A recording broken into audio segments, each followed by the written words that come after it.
Existe um conjunto, autores americanos, dois deles, chamado Bartels e Achen, que publicaram em 2016 uma obra capital chamada Democracy for Realists, em que eles discutem aquilo que se chama de Folk Theory of Democracy.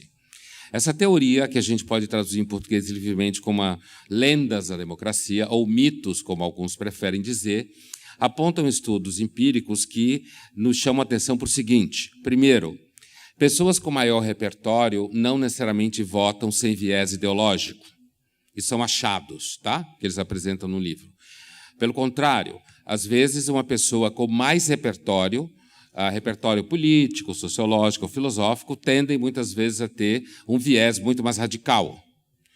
Portanto, você não está impermeável a posições que, digamos assim, vão contra a realidade dos fatos, sem entrar no mérito se existem fatos ou não vamos ter delírios pós-modernos aqui, mas, assim, pessoas que têm maior repertório não necessariamente fazem votos que sejam dissociados de um certo tribalismo ideológico, ao contrário do que muita gente pensa. Por outro lado, a ideia de que pessoas discutem política para chegar a um consenso e produzir uma consciência crítica é um fetiche. Normalmente, quando você discute política a sério, você o faz porque você quer aniquilar a opinião do outro. E você quer que o outro entenda que você está certo. Então, o vínculo entre elevação de repertório e maior abertura e intolerância talvez seja um dos maiores fetiches, inclusive, da universidade, que não é um espaço de debate público aberto. Pelo contrário, é um espaço de debate de não debate. Isso é outra coisa que a gente sabe, não é só no Brasil, né? E é um espaço bastante rasgado por toda forma de truculência, seja no nível de professores, seja no nível de alunos, do ponto de vista ideológico. Uma outra coisa é que seres humanos normais, comuns, que dedicam a vida a coisas como amar, enterrar parentes, fazer inventário, divorciar, bater o carro, renovar a apólice de seguro, pagar boletos, certo? Essas pessoas normalmente não têm tempo para se dedicar à política. Elas formam um grande número de eleitores, e esse grande número de eleitores normalmente opera por contaminação. Não tem grandes vínculos em termos de opinião.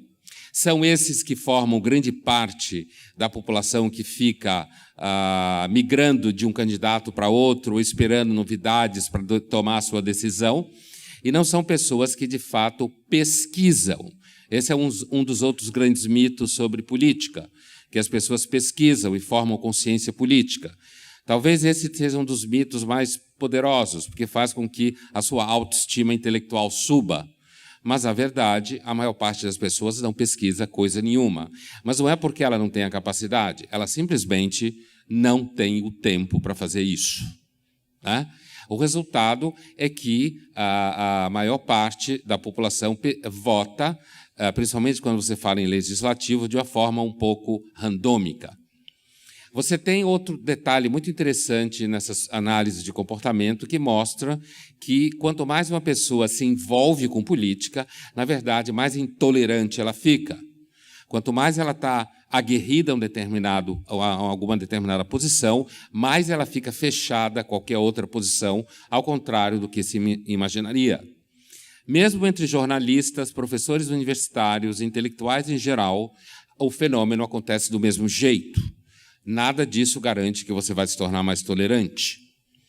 Então, elementos como esses são fundamentais para a gente poder pensar um pouco o que significa guerras culturais, mal-estar na democracia, a crises de identidades e a obsessão por identidades. Analisar essa obsessão, me parece, no trabalho do Mark Lilla, é um exemplo de você fazer um trabalho, uma análise de política um pouco mais cética.